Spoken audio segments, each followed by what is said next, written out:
नमस्कार प्यारे बच्चों, आइए देखते हैं क्लास 12 का हिस्ट्री का पेपर जो आज ही हुआ था जुलाई 2024 सेट एग्ज़ाम के लिए। ये हरियाणा बोर्ड के बच्चों के लिए है। इसके आंसर की सॉल्व करने की कोशिश करते हैं बेटा। निम्नलिखित में से कौन सी इमारत हड़प्पा संस्कृति से संबंधित नहीं है? उत्तर है पिरामिड। कुरु महाजनपद की राजधानी इंद्रप्रस्थ। महाभारत का युद्ध किस स्थान पर हुआ? कुरुक्षेत्र। भगवान बुद्ध को सच्चा ज्ञान कहाँ प्राप्त हुआ? बोध गया। मनुस्मृति का संकलन लगभग डैश के बीच हुआ? 200 ईस्वी पूर्व से 200 ईस्वी।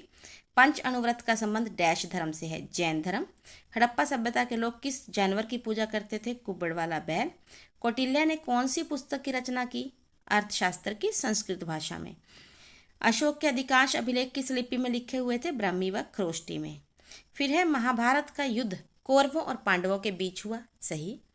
ये युद्ध सत्ता और संसाधन प्राप्त करने के लिए हुआ? ये भी बिल्कुल सही।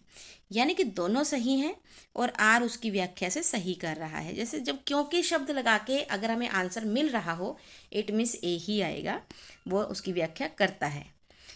फिर हमारे पास 5 प्रश्न है बेटा, 3-3 नंबर वाले। महाभारत के महत्व पर प्रकाश डालें। हमने शॉर्ट में लिखा है क्योंकि जगह की कमी है यहाँ पर। कौरवों और पांडवों के मध्य हुए सत्ता और संसाधन के लिए युद्ध का वर्णन है। बदलते रिश्तों की कहानी है। उत्तर वैदिक काल में जो धर्म को लेकर नए बदलाव आए और जो जाति प्रथा अधिक सुदृढ़ हुई उसके ऊपर चर्चा की गई है। और पितृवंशिकता अधिक मजबूत हुई। ये भी हमें महाभारत काल में एक बहुत बड़ा इसका महत्व समझ आता है। उसके बाद है कौटिल्य का अर्थशास्त्र। कौटिल्य, सबसे पहले आप बताइए यहाँ पर कि कौटिल्य जो है चंद्रगुप्त मौर्य के वित्त मंत्री, प्रधानमंत्री, उनके गुरु थे। उन्होंने बहुत ही महत्वपूर्ण ग्रंथ, ऐतिहासिक ग्रंथ अर्थशास्त्र लिखा जो कि राजनीति से संबंधित है। उसका महत्व ऐतिहासिक है, वो संबंधित राजनीति से, और उसका नाम अर्थशास्त्र है। अब इससे हमें पता क्या चलता है? कौटिल्य ने मौर्य काल की राजनीति और शासन प्रबंध की जानकारी दी है। ये 15 भागों में संकलित है, जिसमें राजा की शक्तियाँ और मंत्रियों की भूमिका वर्णित है। और इसमें यह भी लिखा गया कि एक राजा कैसा होना चाहिए। वो पढ़ा लिखा हो, बहादुर हो, योद्धा हो, अपने प्रजा के कल्याण को ही अपना आदर्श समझने वाला हो, इवन के आक्रमण से पहले अपने शत्रु की शक्ति और कमजोरी का अनुमान लगा लेने वाला भी हो। उसके बाद है धर्म चक्कर परिवर्तन से आप क्या समझते हैं? पहला हेडिंग बनाइए, धर्म चक्कर परिवर्तन का अर्थ है धर्म के चक्कर को घुमाना। नेक्स्ट लाइन में आकर लिखिए कि ज्ञान प्राप्ति के बाद जब महात्मा बुद्ध ने अपना पहला उपदेश सारनाथ में दिया तो उस घटना को धर्म चक्कर परिवर्तन कहा गया। उसके बाद है मोहनजोदड़ो की विशेषताएं। ये 2 भागों में बटा हुआ था। एक दुर्ग था जो चबूतरे पर था, एक निचला शहर था। दुर्ग में जो थे सैनिक अधिकारी, राज परिवार के लोग रहते थे। निचले शहर में आम जनता जनार्दन रहती थी। नगर बहुत अच्छे ढंग से नियोजित था, साफ सुथरा था, पक्की ईंटों से बना हुआ था। उत्तम जल निकास प्रणाली थी।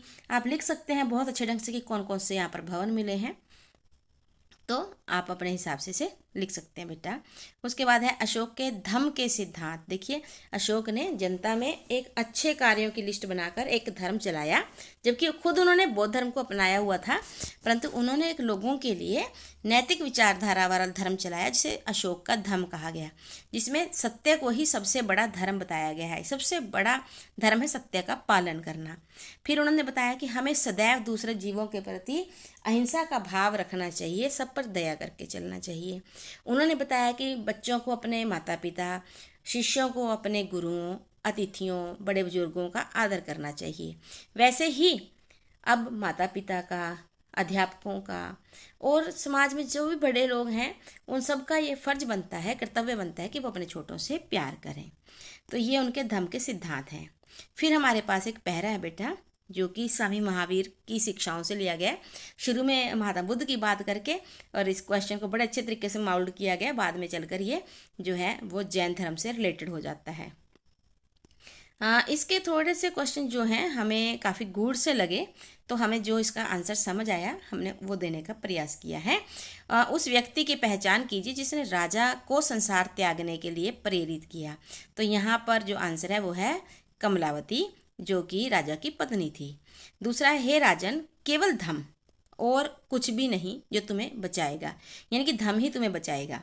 तो धम शब्द का अर्थ क्या है? धम का अर्थ है सत्य का पालन करना। और शिष्य किसकी शिक्षाओं का पालन करता है? शिष्य यहाँ पर जैन धर्म की शिक्षाओं का, या हम कह सकते हैं कि स्वामी महावीर की शिक्षाओं का पालन करते हैं। या हम ये भी आंसर दे सकते हैं कि यहाँ पर शिष्य स्वामी महावीर और महात्मा बुद्ध की शिक्षाओं का पालन करते हैं। उसके बाद है निम्नलिखित कथन अपनी उड़ान में पक्षियों की तरह अनियंत्रित महावीर के शिष्य द्वारा किस संदर्भ में कहा गया? यह इस संदर्भ में कि जो राजा है वो मोह माया में पड़ा हुआ है, उसकी पत्नी कमलावती उसे उस मोह माया से बाहर निकालना चाहती है।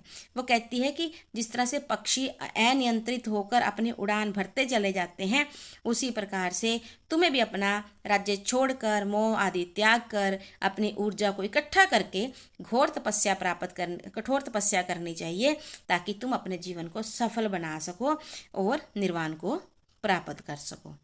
उसके बाद बेटा बड़ा क्वेश्चन है, हड़प्पा सभ्यता की सबसे अनोखी विशेषताएं शहरी केंद्रों का विकास था। तो यहाँ पर हमें जितने भी शहरी केंद्र से संबंधित अच्छी बातें लगती हैं, जैसे कि उनके भवन बनाने का तरीका, जल निकास प्रणाली, ठीक है, सड़कों की व्यवस्था, ये सब पॉइंट इसके अंदर आ जाएंगे।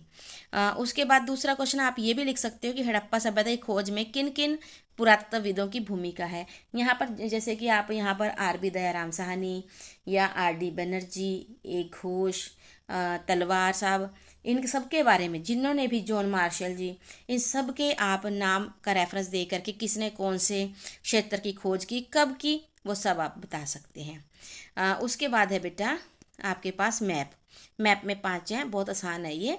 हड़प्पा सभ्यता का वह स्थल जहाँ विशाल स्नानागार मिला है, आंसर क्या है? मोहनजोदड़ो। वह स्तूप जिसे भोपाल की बेगमों ने संरक्षित किया, वह स्तूप कौन सा था? जो स्तूप था भोपाल में स्थित सांची का स्तूप। उसके बाद है भारत का मैंस्की नहीं, असल में ये मास्की स्तंभ खाता मानचित्र है, और अजंता एक बौद्ध स्थल, और कालीबंगा। अब हमने यहाँ पर क्या किया है? मोहनजोदड़ो को टिक कर दिया। कालीबंगा राजस्थान में है, भोपाल जो है एक्चुअली ये सांची है बेटा, जो बिल्कुल लाइन से थोड़ी सी नीचे आ जाता है, जो ये बीच में से कटती है। फिर अजंता है, और उसके बाद मास्की जो है वो कर्नाटक में है। ये 5 स्थान यदि आप फिल करते हैं तो आपको पूरे 5 मार्क्स मिलेंगे। तो अब आपका काम क्या है कि आपको इसको अच्छे से सॉल्व करना है, कॉपी पे सॉल्व करना है। और इस बार आपके पास 2 नए बड़े क्वेश्चन और ऐड हो जाते हैं।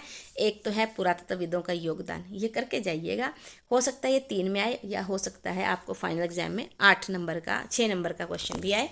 और दूसरा जो है शहरी जीवन की अनूठी विशेषताएं, ये तो हम पहले भी करते आ रहे हैं, इसे और अच्छे से कीजिए। और मैप पर अभी से पकड़ बनाइए। बार बार मैं सबको कहती हूँ कि मैप पर अपने पकड़ को मजबूत कीजिए, और मैप में हमारे माइंड में छपी हुई चीज़ कभी भी फिर वापस जो है वो नहीं निकलती। इसीलिए हम कहते हैं ना, हमें हर चीज़ माइंड मैपिंग के साथ करनी चाहिए, तो ये भी उसी का एक पार्ट है। तो वीडियो कैसी लगी बताइएगा ज़रूर, और इसका फ़ायदा उठाइएगा बेटा, सॉल्व कीजिएगा, याद कीजिएगा, इसी आशा के साथ कि आपके बहुत अच्छे मार्क्स आए होंगे। Thank you, have a nice day. जय हिंद, जय भारत।